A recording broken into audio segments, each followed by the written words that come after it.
retro movie reviews. This is our third one doing this. Now, I know last week you wanted to speak about last summer, right? We could do that now. Or I had Tango and Cash on, which I watched. Let's do Tango and Cash.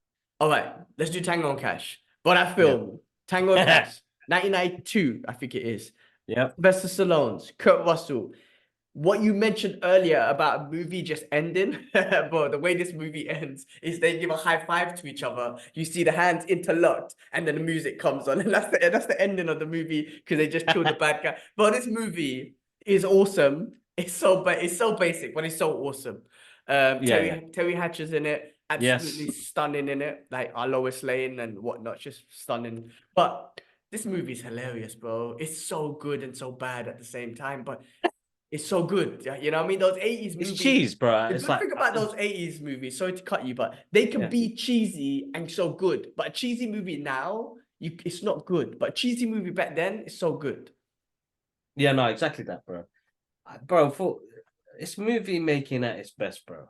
I'm telling you, if they didn't do these movies, we wouldn't get the movies we get now. Honestly, it's like great character charisma on the screen, great action, great, moments. You foolish wanker, is that guy in it with the ponytail? Well, that used to get me, bro. Is it? Movie came out in 1989, not 1992. Okay, all right. Yeah, so go on, carry on. Yeah. Moments like that. He made me laugh. Scene is jokes. Yeah, because my guy switched between Australian and English. Like, yeah.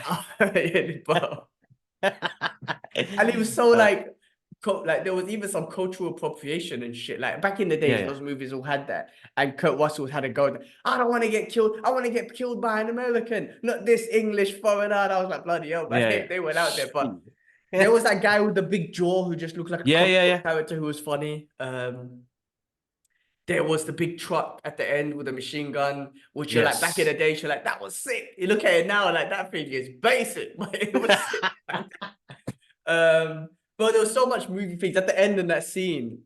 The car, it blew. Someone threw a rocket at it and it was on fire, right? So you go into the inside of the camera scene with Kurt Russell and Stallone. The whole car, the background, everything's on fire in the car. The camera comes out and the car, just the back of the van is on fire. The back two wheels. You come back in, the whole car's on fire. And I'm like, this is just hilarious. But it's just so funny. And the one-liners that they throw out there.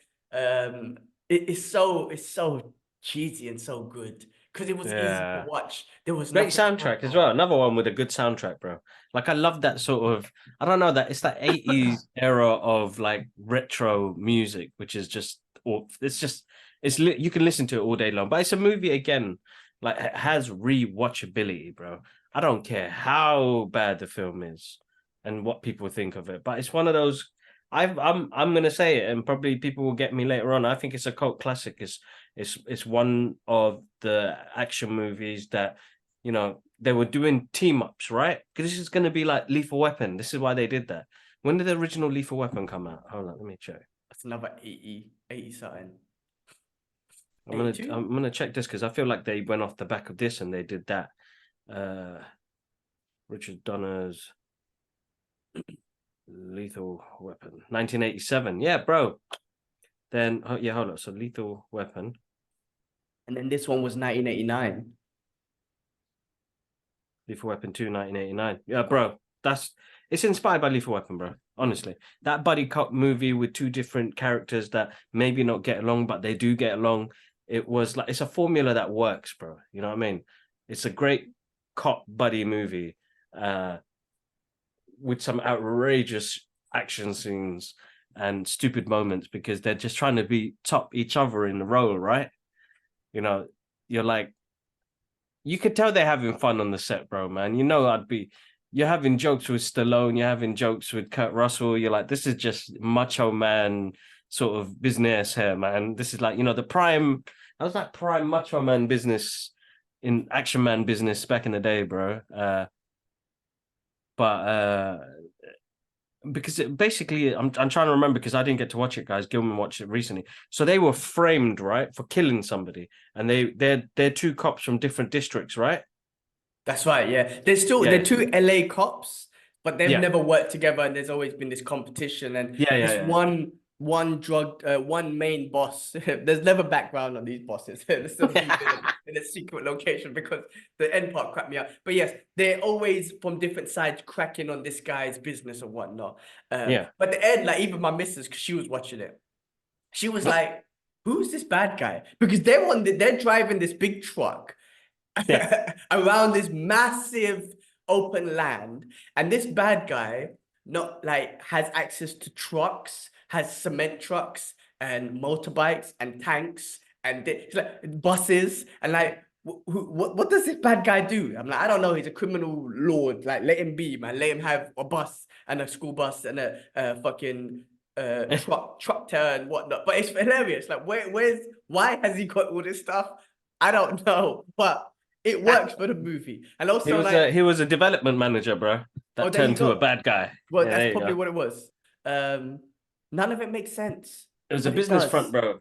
None of it To makes sense, but launder it money does. into a business. Yeah, I know, but sometimes this is what I'm saying about movies. Like, sometimes we just don't need to know, bro.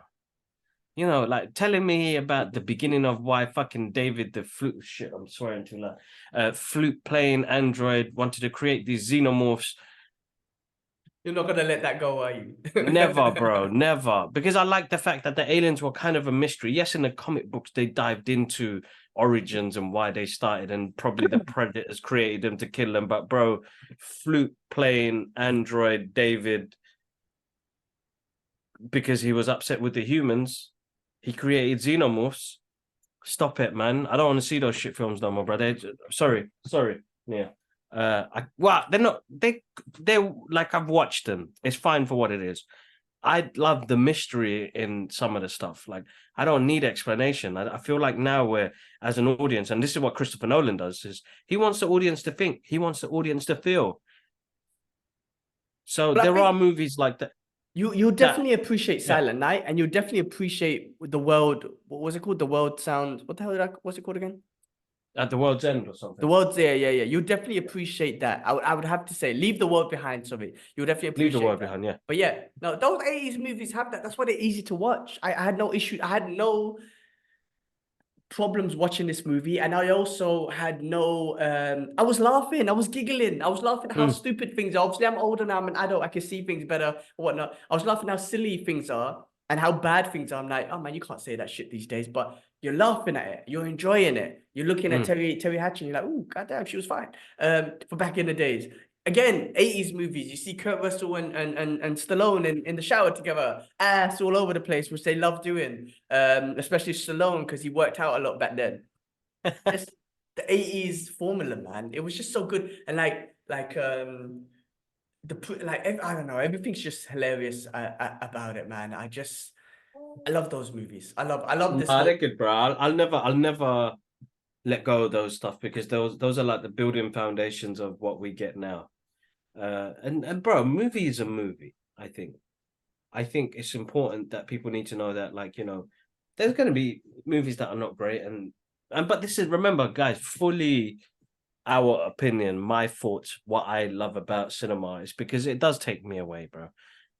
Reality is shit sometimes, man. Sometimes they bring reality into movies. You watch those movies, documentary styles and stuff like that.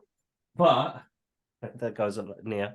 Uh, in general, like, they're just movies, man. It's good fun. Like, people make movies to entertain.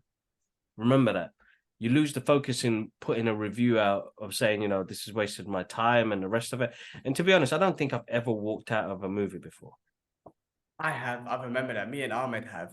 We went and watched. Oh, you wouldn't believe what movie it was, man. It was the one with Robert De Niro, Joe Pesci, Matt Damon.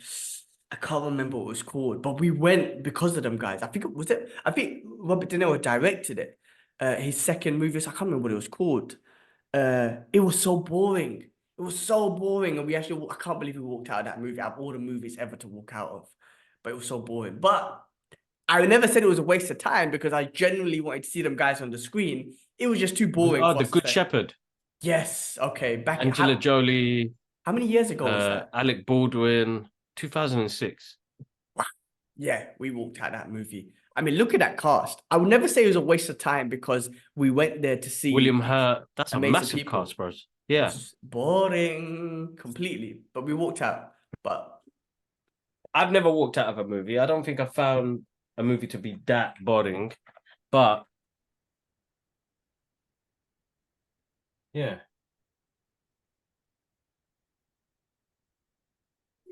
Yeah. All right. All right. Yeah, we'll My leave guy it to went that. into Sorry, it. man. I went into a daydream. I saw a message come through for work. So yeah, I got to get back into work mode. But yeah, no, Tango we'll and leave it there, Cash. bro. I think that was Yeah. good. Yeah, Tango and Cash was good, bro. I'll still see it as a That's classic. the soundtrack. That's it. It came back to me. Yeah.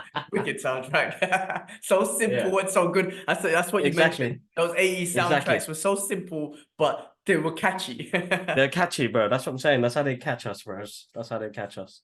Oh my God. All right. Cool. Well, guys, that was the end segment.